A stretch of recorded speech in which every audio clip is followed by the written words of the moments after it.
I'm Amanda. And I'm Charles. This is the Capital Fun Life Podcast. Hey, Charles. Hey, Amanda. How are you? Good. How are you? Life is good. Life is good. How has back to school been for you? So good so far. Yeah. Everybody's adjusting into the higher grade, and it's, the mornings are a little bit more hectic getting out the house, but all is well. What about yourself? Well, I don't have children, so there is no back to school for me. So everything is the same. But life is good.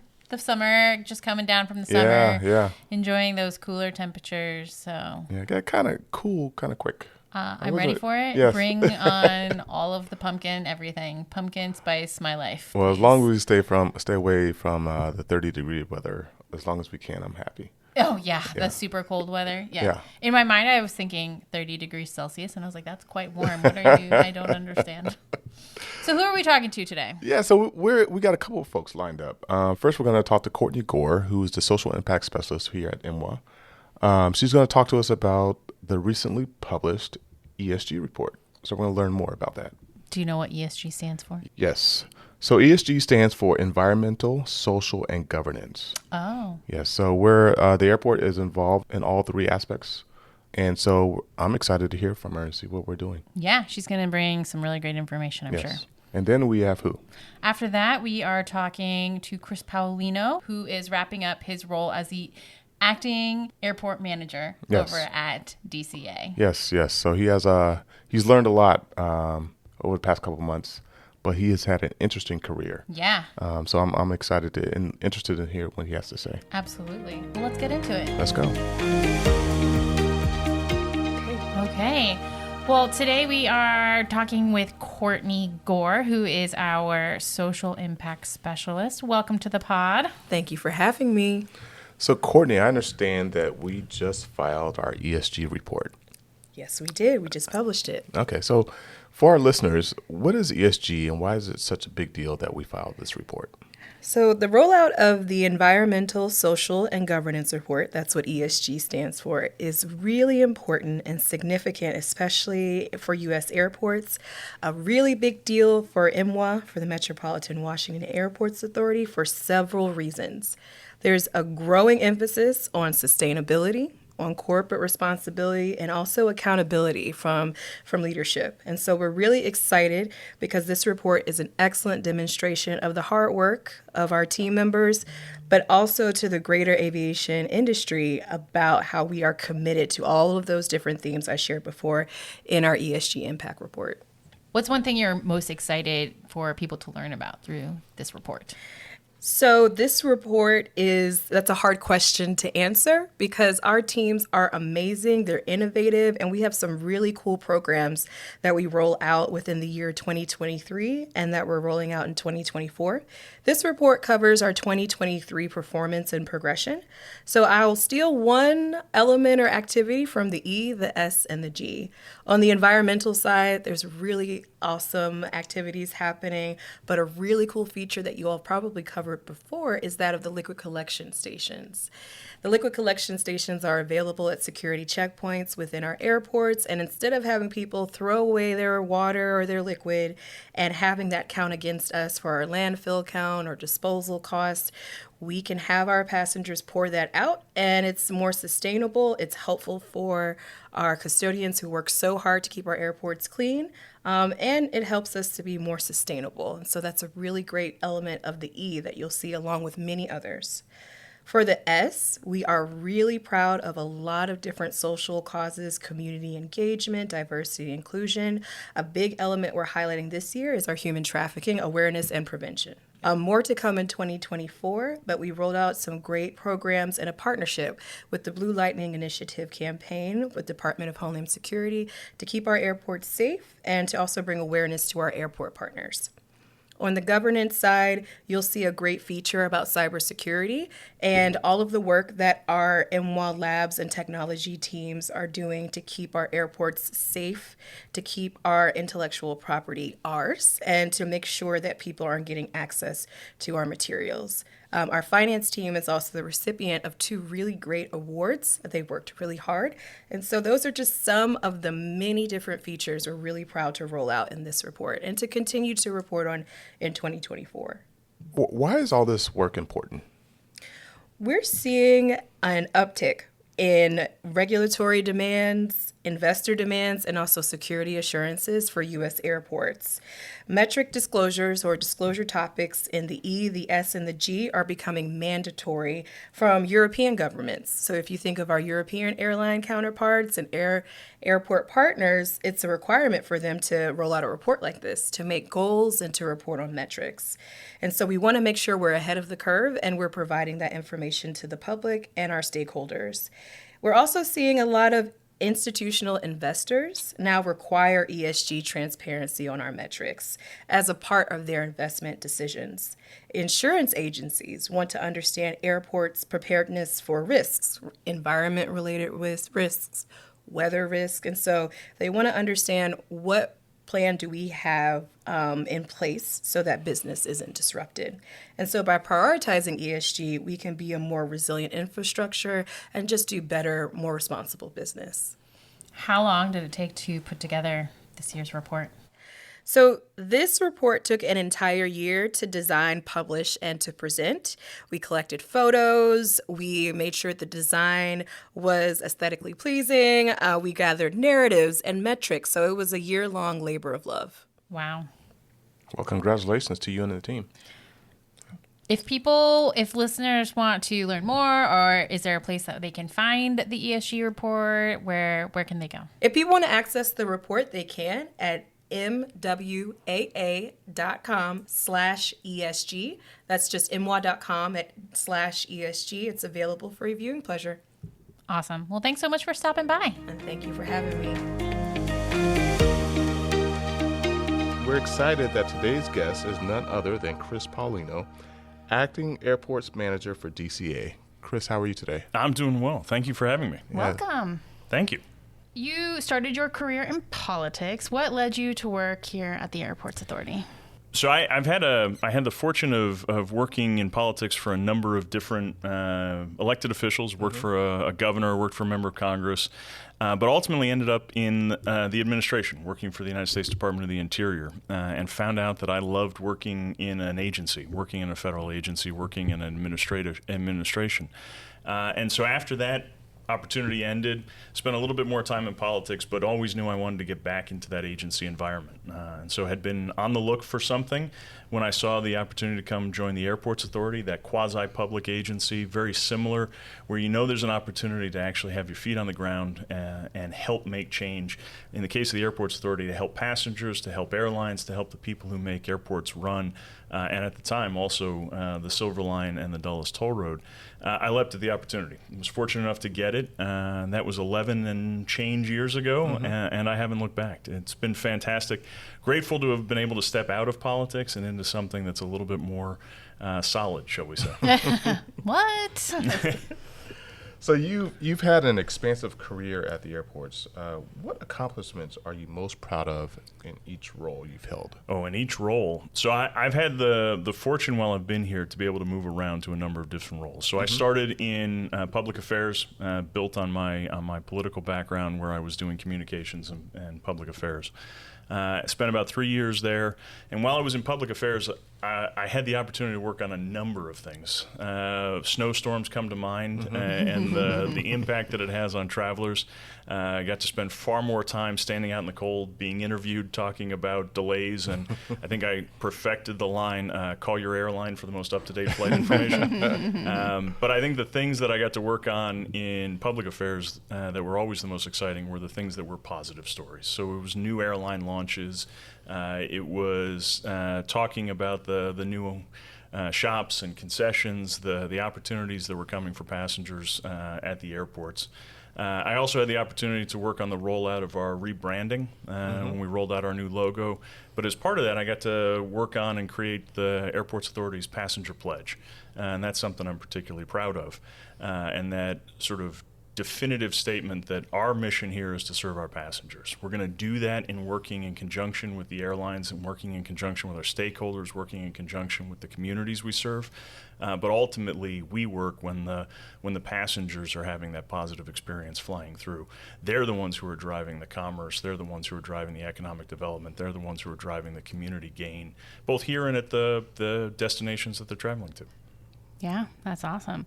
You're here for the saying goodbye to 35X. I was here for saying goodbye to 35X. That was also a very positive experience. 35X is one of those things that everybody loves to remember and is glad to be able to say goodbye to. Project Journey has been a fantastic improvement for this airport, and we still hear people talk about it, and they look back, I want to say fondly, but usually with a little bit of a smile on their face about 35X. For those who didn't get a chance to fly through it, we had a number of outside gates, and 35X, Gate 35X was the means by which you access them. You went down an escalator, boarded a bus, and we took you out into the airfield, and then you walked onto a ramp or a stairwell up to the plane, and whether it was raining, it was snowing, it was hot, whatever it was, you had to go outside to get on your plane. And so when we opened Concourse E, the new concourse, with contact gates now instead of external gates, that was a tremendous day. And then actually the exchange of our normal security checkpoints, which were at the base of each concourse, moving them back a little bit to create a more comfortable, broader space for passengers, taking that what we call National Hall, the large concessions area that connects all the concourse, and making that post-security. That also changed the experience. In fact, I used to walk through, I remember walking through, I should say, before the move of security, and people were always rushing, trying to get to the security checkpoint, trying to get to their gates. After we moved the security checkpoint, now that area of restaurants and retail stores was post-security, it was like the entire pace just slowed down. People felt a little bit more comfortable. They felt a little bit more confident. They took their time to move through the airport. And that was really an exciting change to see as people started to appreciate the architecture, the space that prior they had just sort of rushed through because they wanted to get to their gates. That was a huge change for the airport. Yeah, and it opens up, so many more concessions options for passengers, because before you were really stuck in your pier. Absolutely. After you cleared security, you could only had what was down there. But now you can go, 2 piers down and get your sandwich or your empanadas. Yeah, it's a huge change, both from our standpoint, from a concession standpoint, in terms of how people use the airport, but as you say, in terms of passengers. That goal to get to the gate, to get through security, to feel like, all right, I've made it through the sort of that last hurdle before I get on the plane, and now I have time to go experience the rest of the airport. That's huge. That's a big change.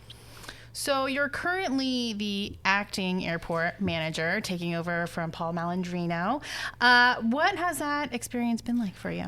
It's been fantastic. And so I guess jumping back a question to the point, Charles, that you made about having a number of different roles. After public affairs, I spent a little bit of time in IT. From there, I led the Airports Authority's implementation of a full suite ERP system, so HR, payroll, financials, and procurement.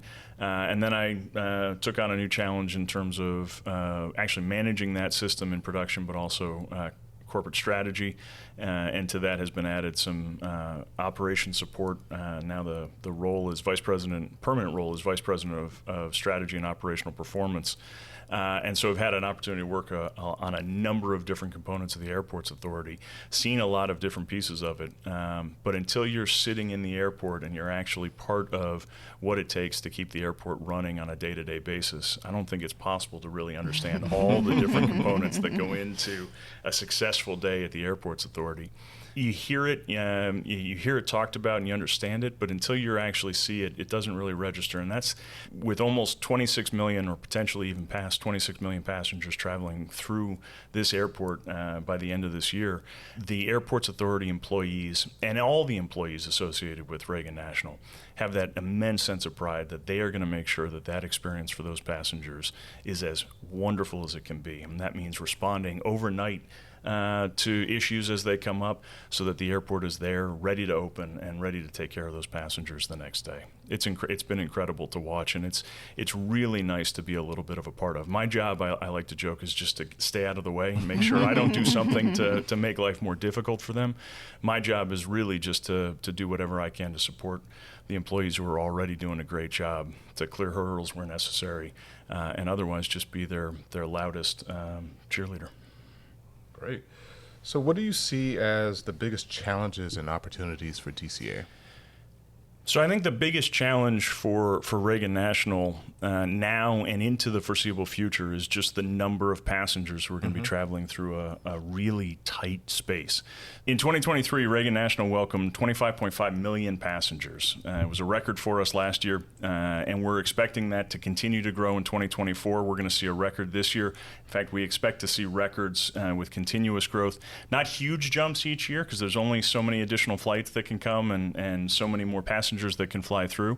But we do still expect to see growth in 2025 and 2026 and 2027. As Reagan National continues to grow, we're doing it without any additional space to grow into. And so we're going to have to undertake what are some significant capital programs in order to long-term be able to support the kind of passenger utilization that we have. But we've got to do that while still maintaining the level of service for the existing passengers. So that means as we look at things like Terminal 1 and replacing, upgrading that facility, we've got to do it while keeping Terminal 1 operational. As we look at improving the roadways, we've got to do it while still having the roadways functional so passengers can get to gates. And as we look at opportunities to take better use or to make better use of the land that's on the administrative side, the facilities management side, so the part of the airport that the passengers don't necessarily see, we've got to do that while maintaining all that space currently. It does take a small city to run Reagan National, to run any airport. It's just so happens that our small city is extremely small, and as we go through some upgrades, we're going to have to do that while keeping the city running. And I think that's the biggest challenge, but it's also the biggest opportunity for Reagan National. We have that opportunity, and we have the sign-off and the partnership of the airlines who are committed to this airport over the next 15 years in a new use and lease agreement that is in the process of being finalized, that I think gives us that opportunity to make those kind of changes that keep this airport moving into the future. What's one lesson that you've learned in your career that you think other people should consider for success in theirs? So I think the thing that I've taken away, particularly from my time at the Airports Authority, where I've had that opportunity to move around and to see a number of different components of the business, is a flexibility and an openness to change. I'm not saying I'm particularly good at it. I'm not saying I don't have lessons I still need to learn, but I've taken away that flexibility and that willingness to try new things, even if it doesn't seem like the logical next step, can be extremely beneficial. And I think that's true for individuals. I think that's true for organizations, that there's no such thing as a linear path in a career, in just about anything. And so being open to that nonlinear progression, I think can be extremely rewarding. When I first started the Airports Authority, I certainly wouldn't have expected to be sitting in this chair, but I'm thrilled to be here. And I also wouldn't have expected a number of things that I've seen while I was here. So, for instance, an overnight runway construction project where we have to shut down the airport every night at 11 p.m. And then dig up the runway, relay asphalt, get everything done and off by 6 a.m. so that we can get the first flight in and the first flight out. I certainly would have expected the continuous construction program that we have had ongoing essentially for the last 6 years, starting with Project Journey, the expansion of the new concourse, the moving of the security checkpoints, and now the continuous refreshing of National Hall, of that secure area, with new restrooms, with new concessions, all in the effort to make the airport as fantastic as possible. In fact, it's a lot like I've heard described the painting of the Golden Gate Bridge. You start on one side and paint to the other. And then just when you get there, you got to go back and start again. It feels like there's a continuous construction project going on here, but all in an effort to continuously revitalize and to make the opportunity as wonderful as possible for passengers. And then just all the things that we've seen in the 2 months that I've been here. I never would have expected a citywide boil water advisory, which encompassed Reagan National and required us overnight. And here's where I talk again about the employees who are so diligent in responding. Overnight shutting off, for instance, water to the water fountains and the refilling stations when we thought that there was a need. And thankfully, that boil water was lifted almost immediately the next morning, and everybody had a normal travel. But that kind of response, or as I know, a number of people were impacted by the Microsoft outage and the impact it has on well, all of us, but aviation included. And then the response of so many, including the Airports Authority, to make sure the passengers who were impacted were as well off as they could be. All those kind of things you don't think about necessarily having a direct impact. But it's there, and the Airports Authority, it's been fantastic to watch as everybody does everything they can to minimize that impact on passengers, to minimize that impact on everybody who operates. There are thousands of people who work at the airport, not just for the Airports Authority. We're a small number in the grand scheme of things, and making sure that I keep saying that little city, that community, one is taking care of itself and each other, but also working together to take care of the people we serve. And even sitting in this chair as the acting airport manager gives me an opportunity to see new components, to interact with people in a different way, and to have different responsibilities that I'm going to carry with me back to my old job when I return, that'll make me better at that job and better positioned to help, whether it's Reagan National, it's Dulles International, it's the toll road, or any of the other pieces of the organization that I'm asked to support. Having had this opportunity, it makes me better positioned to do that. And so, like I said, it's never easy. I'm still practicing being flexible, but that, I think, is probably the biggest takeaway that I've had in the 11 years, the benefit of that flexibility. Great. So we like to ask all of our guests one question. Where are you flying to next? My next flight has to be home to Providence, Rhode Island. Okay. My mother is still there. My sister is there. I grew up in Rhode Island, and I think if I flew anywhere before there, my mother might disown me. So my next flight, Mom, I promise, if you're listening to this, I'm coming home within the next month. So my next flight is there. After that, my wife and I like to travel, and we have not figured out our next vacation after that. So we've got some thinking to do. If any of you or your prior guests have had recommendation, we're open to it. But whether it's flying out of Reagan National, or if we can swing an overseas trip out of Dulles International, I'm not averse to flying out of the other airport in the Washington region. We're looking forward to it. I will tell you, our last trip before today, I guess, was to Greenville, South Carolina, which is a wonderful little city. I've had the opportunity now to go twice, and that was a long weekend, but a direct flight out of Reagan National. Absolutely. And I encourage anyone to go on that as well. I also encourage everyone to go to Providence, having been a Rhode Island. Yeah, I've never been to Providence. It is well worth the experience. Huh. Good to know. So do you want to leave our guests with any parting thoughts? Well, my parting thought these days is always come visit us at Reagan National. As much as I said that more passengers is a challenge for us, it's a challenge we love to take on. We've got a number of exciting destinations for you to come experience. We're in the middle of another exciting revitalization. We're redoing our Terminal 2, adding new concessions, adding new and expanded restrooms. I will tell you, if you come, you're going to see some dust walls. There's going to be there's going to be a little bit of construction going on. We apologize for the dust in advance. Come plan your trip a little bit so you stop and get some food on your way to the gate. There may be a shortage of options in the short term, but the long-term benefit of the experience is going to be fantastic. We're really looking forward. In fact, as we record this, we're about to open some of the new restrooms with expanded fixtures, expanded amenities, and so that sort of that continuous rollout of new opportunities, I think is going to be exciting. We encourage everyone to come visit us and to take advantage. I've never seen so many people excited about new bathrooms as I have than our team. You'd be amazed at how important bathrooms are yes, in an airport. We have a couple of key points. We got to keep the runways open, and particularly when it snows, and we got to keep the bathrooms clean and working. And that's a high priority for Reagan National, for Dulles, and I'm sure for all airports. Awesome. Well, thank you so much for joining us today. Thank you. This has been a pleasure. Great.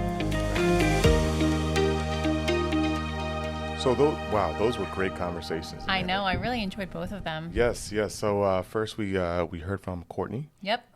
To talk about the ESG report, and it's amazing how much work we're doing as an airport to have a positive impact on our environment. Yep. Positive impact on our surrounding community, and doing all that we can to improve employee relations here. Yeah, it's great. Plus, I just love Courtney. She's Yes. great. Yes. Great to talk to all the time. And then after that, we talked to Chris Paolino, who shared some really great insight on his career path, Yes, but then love it. also, managing an airport and all of the details. I think, it's always interesting to hear about that. Yeah. There's so much opportunity and growth here at DCA, and it was great to hear his perspective on where we're going from here. Yeah. Well, I think that wraps up today. If you have any questions for us, send us a note at info@thecapitalrunway.com, and we'll talk to you later. Bye. Ciao.